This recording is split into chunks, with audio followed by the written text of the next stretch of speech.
Hello and welcome again, everybody. My name is Ryan, the official host of Reddit Voice, and today we're going to be looking at some of the top stories from r/ProRevenge. Before we do, though, I'd really appreciate it if you could hit that subscribe button and that notification bell to stay up to date on all the latest videos.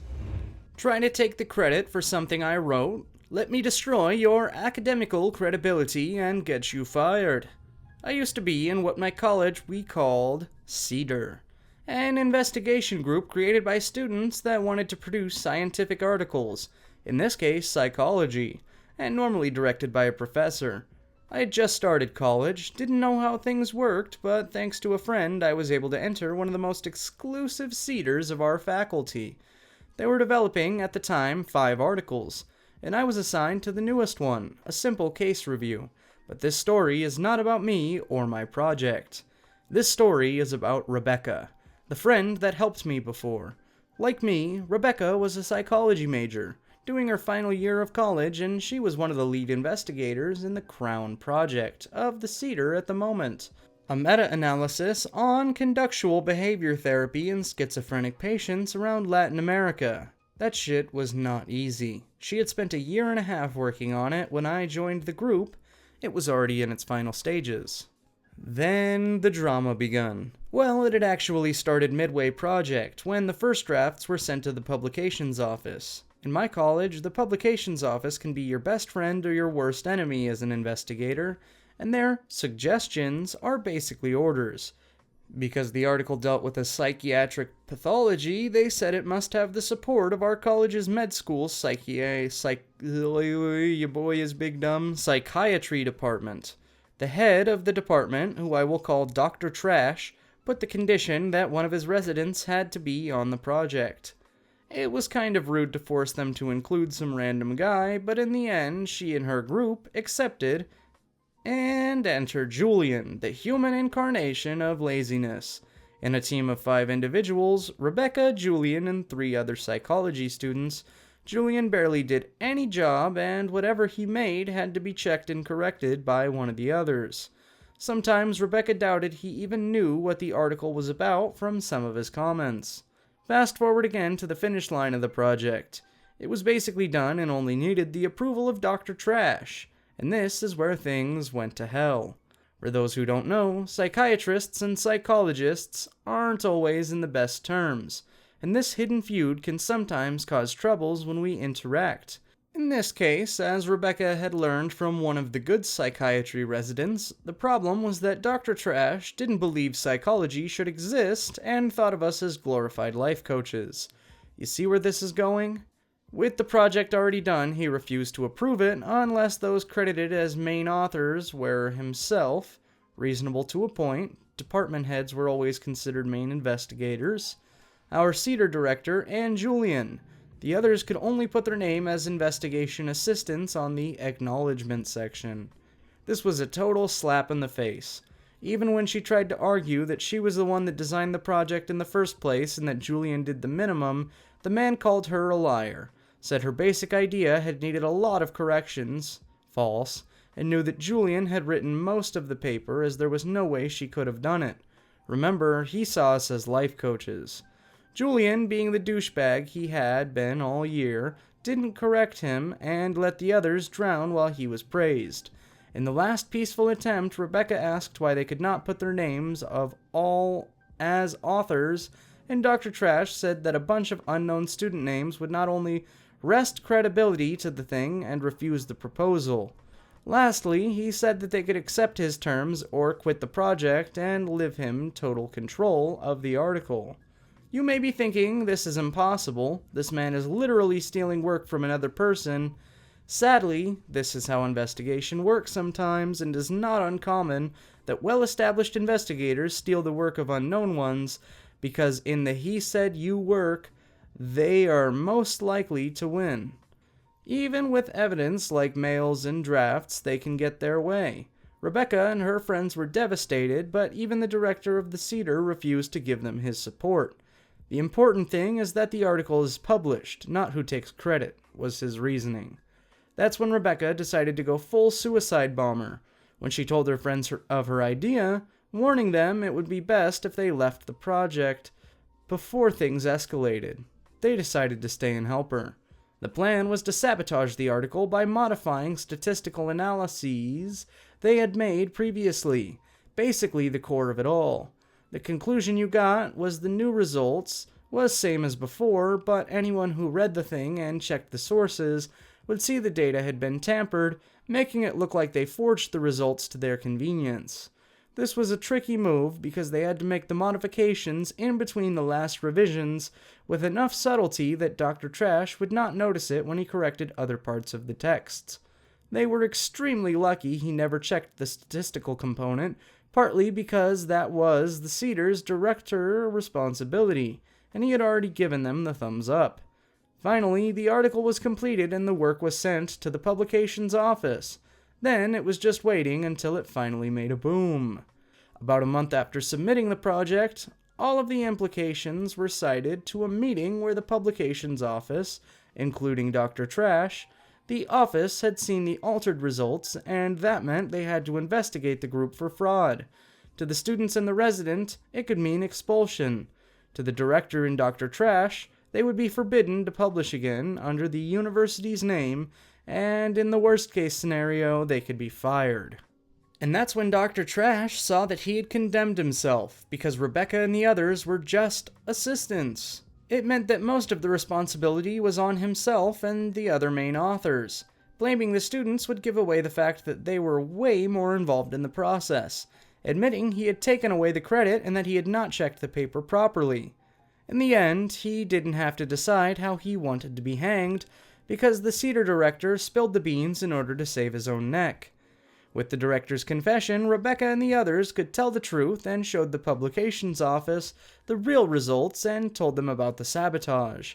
The aftermath of this is very bittersweet. 1. The office started an investigation on Dr. Trash's articles and those he sponsored.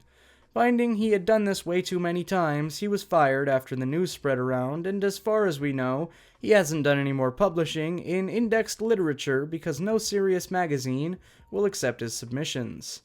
2. Because of all the drama, Rebecca's article was deemed too compromised by personal interests and was not accepted for publishing, so that year's hard work went directly down the trash. 3. Cedar director had to surrender his job as an investigator, and the Cedars disbanded because there was no other professor available or willing to direct it. My little project died in here, sadly. 4. Julian was put on probation by the medical faculty. And 5. Rebecca and the others were banned from participating in other investigation projects or studies that were not related to their final thesis, but no more disciplinary actions were taken against them. Thanks for reading, Guy. Sorry for the long post. PD, Rebecca gave me permissions to post this. Too long didn't read? Doctor and resident accomplice tried to take credit for a paper my friend wrote, so she sabotaged the article, triggering a disciplinary intervention that resulted in the doctor's firing and the end of his academic reputation. Edit. So this blew up at night. God, thank you guys for the prices. They're all so many comments. I don't know how to answer it all. But I will answer some of the most common questions. 1. Yeah, I'm not from the USA, and while my English is good, I want to believe, some words sometimes slip, like academical. Sorry about that. 2. Some have suggested Rebecca to publish it on her own, but she told me she was tired of the ordeal and decided to let it go.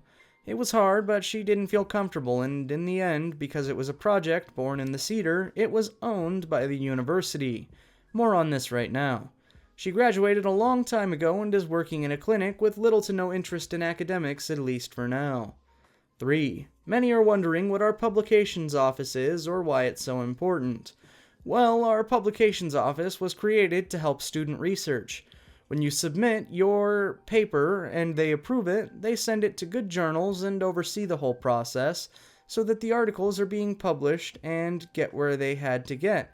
Believe me, this is huge help because journals are getting your work with the approval of a stamp of a recognized institution. Does every paper need to go through them? Depends. Cedars are college entities, so any research done in them has to go through it and technically is owned by them.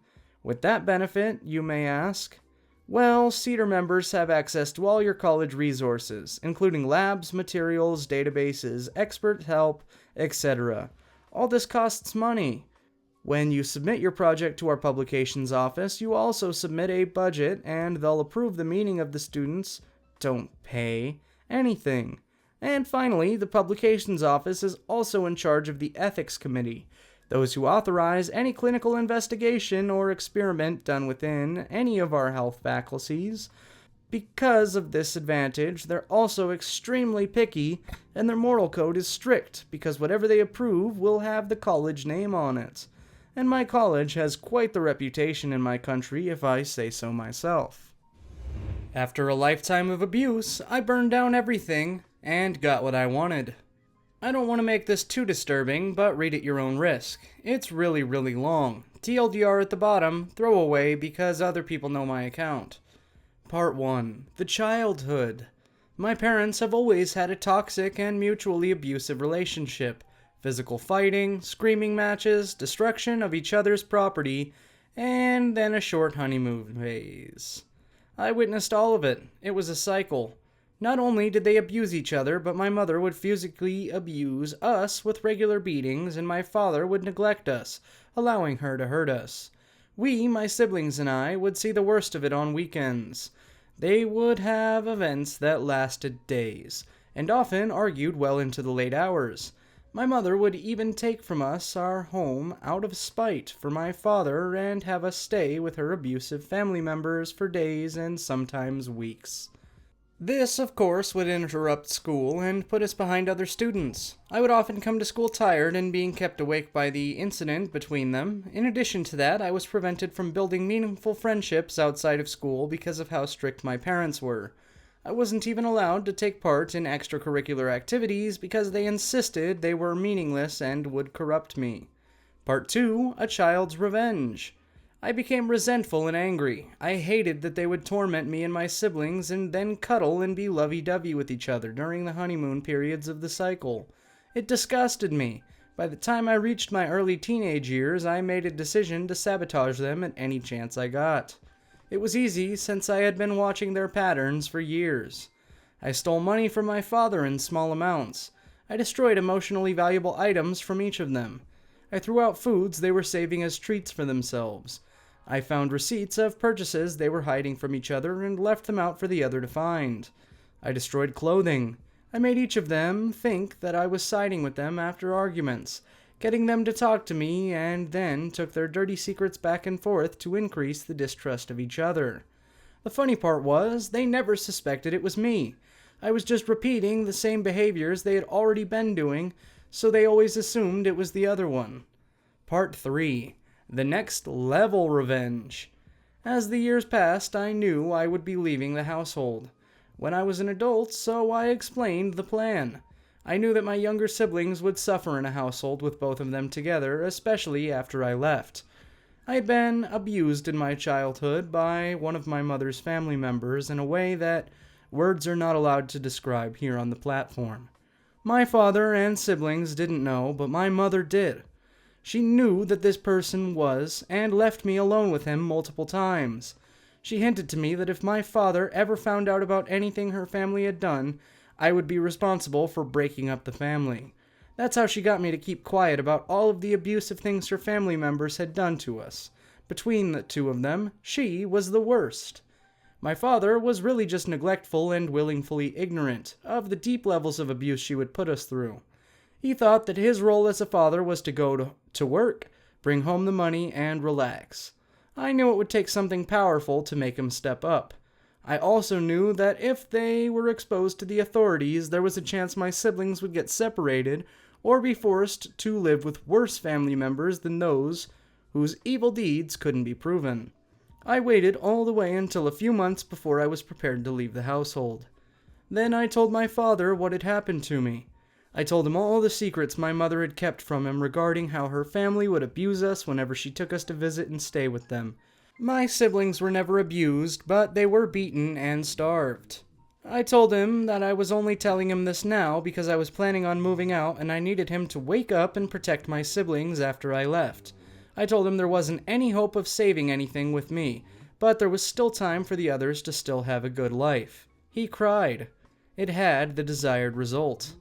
The news traveled through the grapevine in the family quickly. All of their secrets were out. It caused a divide and shook the foundation of everything. People who had married into my mother's family took their kids away quietly. The family's reputation was destroyed in the religious community as well. I got tearful calls from some of them begging me to forgive and forget. Some accused me of lying or accused me of enjoying it, and even asked me to take it back. I had successfully set my family on fire. I left on schedule. I cut off contact with my mother. I had extremely limited contact with my father. I talked to my siblings constantly. My father stepped up, and he cut my mother's family off, and didn't allow them to see my siblings anymore. He divorced my mother a while later. Once he had the means to take the youngest sibling away and live alone with them, my mother has extremely limited custody. The older ones had already moved out by that time. Part 4. The result. I'm now living without any family in another state. I'm getting mental health treatment and living my life the best way that I can. I still talk to siblings. They keep me updated on what's going on. My father really is taking care of the youngest ones and helps out the older ones when they need it. They have a far better life than I had because he cares now. We don't talk that much about what happened and what I did for them. We still have a bond, and that's all I want. TLDR, parents and mother's family made my childhood an abusive living hell, so I destroyed my parents' marriage and exposed all of the abusers in the family, plotted and manipulated the situation so that my siblings stayed together and were taken care of. And with that, I bid you adieu to today's video. If you liked it, you could always check out some of our other stuff or even subscribe. As always, my name's Ryan, the official host of Reddit Voice, and I look forward to seeing each and every one of you guys in tomorrow's video.